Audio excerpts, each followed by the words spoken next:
Welcome back to my new video. Last ವಿಡಿಯೋದಲ್ಲಿ ಒಂದು home remedy ಜೊತೆ ವಿಡಿಯೋನ ಅಪ್ಲೋಡ್ ಮಾಡಿದ್ದೆ. ಐ ಹೋಪ್ ನೀವೆಲ್ಲ ನೋಡಿರ್ತೀರಾ. ನೋಡಿಲ್ಲ ಅಂತಂದರೆ ಪ್ಲೀಸ್ ನನ್ನ ಚಾನಲಲ್ಲಿ ಹೋಗಿಬಿಟ್ಟು ಆ ವಿಡಿಯೋನ ನೋಡ್ಕೊಂಡು ಬನ್ನಿ. ಈ ವಿಡಿಯೋದಲ್ಲೂ ಕೂಡ ಇನ್ನೊಂದು ಹೋಮ್ ರೆಮಿಡಿ ಜೊತೆ ಅಪ್ಲೋಡ್ ಮಾಡ್ತಾ ಇದ್ದೀನಿ ವಿಡಿಯೋನ, ಪ್ಲೀಸ್ ನೋಡಿ. ಕೋಲ್ಡು ಹಾಗೂ ಕಾಫಿಗೆ ಇದೊಂದು ಹೆಲ್ದಿ ಡ್ರಿಂಕ್ ಅಂತಲೇ ಹೇಳ್ಬೋದು. ಅದು ಹೇಗೆ ಪ್ರಿಪೇರ್ ಮಾಡೋದು ಅಂತ ಮುಂದೆ ತೋರಿಸ್ತೀನಿ, ನೋಡ್ತಾ ಇರಿ. ಯೂಶಲಿ ಕೋಲ್ಡ್ ಇಲ್ಲ ಕಾಫ್ ಆದಾಗ ಡಾಕ್ಟರ್ಸು ಹಾಲು ಕಾಫಿ ಈ ಥರ ಎಲ್ಲ ಅವಾಯ್ಡ್ ಮಾಡಿ ಕುಡಿಬೇಡಿ ಅಂತಲೇ ಹೇಳ್ತಾರೆ. ಈ ಕಷಾಯನ ನೀವು ಪ್ರಿಪೇರ್ ಮಾಡಿಕೊಂಡು ಕುಡಿದ್ರೆ ಗಂಟಲಲ್ಲಿ ಕಿರಿಕಿರಿ ಇರೋದೇ ಆಗಲಿ, ಇಲ್ಲ ಮೂಗು ಬ್ಲಾಕ್ ಆಗಿದ್ರೆ ಇದನ್ನೆಲ್ಲ ತುಂಬ ಬೇಗ ಕ್ಲಿಯರ್ ಮಾಡುತ್ತೆ. ಈ ಕಷಾಯನ ಪ್ರಿಪೇರ್ ಮಾಡೋದು ಅಂತ ಮುಂದೆ ತೋರಿಸ್ತೀನಿ. ವಿಡಿಯೋನ ಸ್ಕಿಪ್ ಮಾಡ್ತಿರಂಗೆ ಕೊನೆ ತನಕ ನೋಡಿ. ಇದನ್ನು ಬೆಳಗ್ಗೆ ಹಾಗೂ ರಾತ್ರಿ ಇಲ್ಲಾಂದರೆ ಸಾಯಂಕಾಲ ಡೈಲಿ 2 ಟೈಮ್ಸ್ ಈ ಥರ ಕಷಾಯನ ಪ್ರಿಪೇರ್ ಮಾಡಿಕೊಂಡು ಕುಡಿದ್ರೆ ಕೋಲ್ಡ್ ಮತ್ತು ಕಾಫಿ ತುಂಬ ಬೇಗ ವಾಸಿ ಆಗುತ್ತೆ. ಶೀತ ಇಲ್ಲ ಕೆಮ್ಮಿದಾಗ ಮಾತ್ರ ಈ ಕಷಾಯನ ಮಾಡ್ಕೊಂಡು ಕುಡಿಬೇಕು ಅನ್ನೋದು ಏನೂ ಇಲ್ಲ. ಈ ಥರ ಚಳಿಗಾಲದಲ್ಲಿ ಹಾಗೂ ಮಳೆಗಾಲದಲ್ಲಿ ಡೈಲಿ ಈ ಥರ ಕಷಾಯ 1 ಗ್ಲಾಸ್ ಮಾಡಿಕೊಂಡು ಕುಡಿದ್ರೆ ಬರೋದನ್ನು ಕೂಡ ಅವಾಯ್ಡ್ ಮಾಡುತ್ತೆ.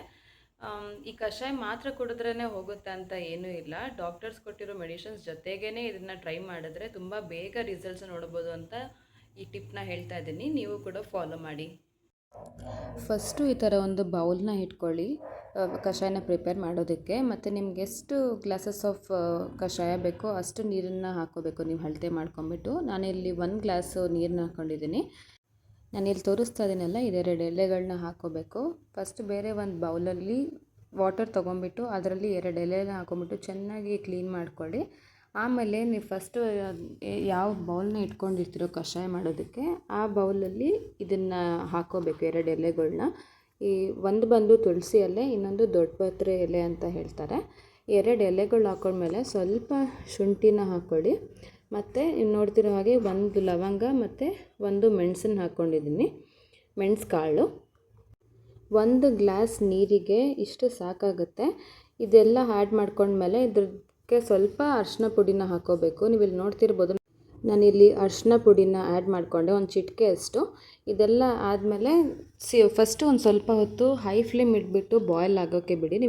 ಅಂದರೆ ಒಂದು 3 ನಿಮಿಷ ಹೈ ಫ್ಲೇಮ್ ಇಟ್ಬಿಟ್ಟು ಬಾಯ್ಲ್ ಆಗೋಕ್ಕೆ ಬಿಡಿ. ಇನ್ನೊಂದು 3 ನಿಮಿಷ ಆದಮೇಲೆ ಇನ್ನೊಂದು 3 ನಿಮಿಷ ಲೋ ಫ್ಲೇಮಲ್ಲಿ ಇಟ್ಬಿಟ್ಟು ಈ ಥರ ಬಾಯ್ಲ್ ಮಾಡಿ. ನೀವು ಇಲ್ಲಿ ನೋಡ್ತಾ ಇರ್ಬೋದು ತುಂಬ ಚೆನ್ನಾಗಿ ಬಾಯ್ಲ್ ಆಗಿದೆ. ಇವಾಗ 1 ಗ್ಲಾಸ್ ನೀವು ನೀರು ಇಟ್ಬಿಟ್ಟು ಕಷಾಯನ ಮಾಡೋದಕ್ಕೆ ಇಟ್ಟರೆ ಅದು ತುಂಬ ಚೆನ್ನಾಗಿ ಕುದಿ ಬಂದಮೇಲೆ ನೀವು ಅದು ಸೋದಿಸಿದಾಗ ಅದು 3/4 ಗ್ಲಾಸ್ ಆಗೋಷ್ಟು ಆಗಿರಬೇಕು.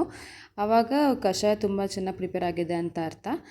ನೀವಿಲ್ಲಿ ನೋಡ್ಬೋದು, ನಾನು ವೀಡಿಯೋ ಸ್ಟಾರ್ಟಿಂಗಲ್ಲಿ ಫುಲ್ ಗ್ಲಾಸ್ ನೀರನ್ನು ಹಾಕ್ಕೊಂಡಿದ್ದೆ. ಅದು ಫುಲ್ ಬಾಯ್ಲ್ ಆದಮೇಲೆ ಈ ಥರ 3/4 ಗ್ಲಾಸ್ ಆಗಿದೆ. ಕಷಾಯ ಚೆನ್ನಾಗಿ ಪ್ರಿಪೇರ್ ಆಗಿದೆ ಅಂತ ಅರ್ಥ. ವೀಡಿಯೋಸಲ್ಲಿ ಇದೇ ಥರ ಯೂಸ್ಫುಲ್ ಟಿಪ್ಸ್ ಹಾಗೂ ಡೈಲಿ ಬ್ಲಾಗ್ಸ್ನ ಅಪ್ಲೋಡ್ ಮಾಡ್ತಾ ಇರ್ತೀನಿ. ವೀಡಿಯೋಸ್ ನಿಮಗೆ ಇಷ್ಟ ಆಗ್ತಿದೆ ಅಂತ ನನ್ನ ಚಾನಲ್ಗೆ ಸಬ್ಸ್ಕ್ರೈಬ್ ಮಾಡ್ಕೊಳ್ಳಿ, ಲೈಕ್ ಮಾಡಿ, ಕಮೆಂಟ್ ಮಾಡಿ ಹಾಗೂ ನಿಮ್ಮ ಫ್ಯಾಮಿಲಿ ಫ್ರೆಂಡ್ಸ್ ಜೊತೆ ಶೇರ್ ಮಾಡಿ friends. Thank you so much friends for watching my video.